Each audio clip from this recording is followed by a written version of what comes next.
আসসালামু আলাইকুম। কেমন আছেন সবাই? একটা আপু আমার কাছ থেকে তাল কেকের রেসিপি চেয়েছিলেন। রেসিপিটা নিয়ে আসলাম। আমি এখানে একটা মগ নিয়েছি, সেই মগ করে 1 মগ চালের গুঁড়া দিয়েছি, আর 1 চা চামচ বেকিং পাউডার, 1/2 চা চামচ সোডা দিচ্ছি। আপনারা চাইলে এখানে যতটুকু চালের গুঁড়ো নিয়েছি তার অর্ধেক পরিমাণ আটাও নিতে পারেন। আর আমি এখানে চিনি দিয়েছি হাফ কাপের মতন, মানে মিষ্টিটা যার যার পছন্দ মতন। তালের রস যেহেতু মিষ্টি হয়, চিনিটার বেশি প্রয়োজন হয় না। আর দিয়ে দিচ্ছি 1 টেবিল চামচ পাউডার দুধ। এবার আমি তালের রসটা দিয়ে মেখে নেব। অল্প অল্প তালের রস দেবো আর মেখে নেব, যাতে ডোটা বেশি শক্ত না হয়, আবার বেশি নরম একদম লিকুইডও হয়ে না যায়। এখানে আমি দিয়ে দেবো 2টা ডিম। ডিম দিয়ে আমি ভালোভাবে একটু ফেটিয়ে নিচ্ছি, মেখে নিচ্ছি ভালো করে।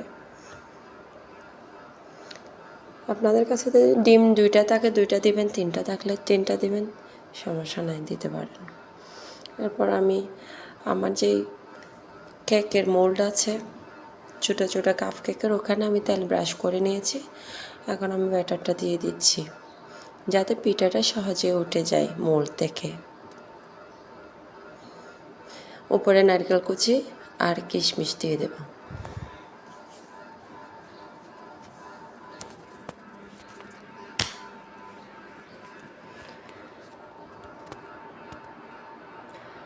তাল শেষ হয়ে যাওয়ার আগে অবশ্যই একবার ট্রাই করবেন, ভীষণ মজার পিঠা।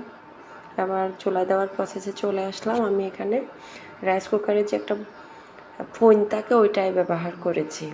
আমি একটা পাতিল নিয়েছি, আমার পুরনো পাতিল, ওইখানেই বসাই দিয়েছি রাইস কুকারের ফোনটা, যাতে কোনো হাওয়া বের না হয়, পিঠাটা যেন তাড়াতাড়ি হয়। সেজন্য আমি গামছা মুড়িয়ে দিলাম পাতিলের মুখে, এবং রাইস কুকারের ওই ঢাকনাতে যাতে ঢাকনার পানি পরে পিঠা নষ্ট না হয়, সেজন্য একটা ওড়না পেঁচিয়ে দিলাম। আমার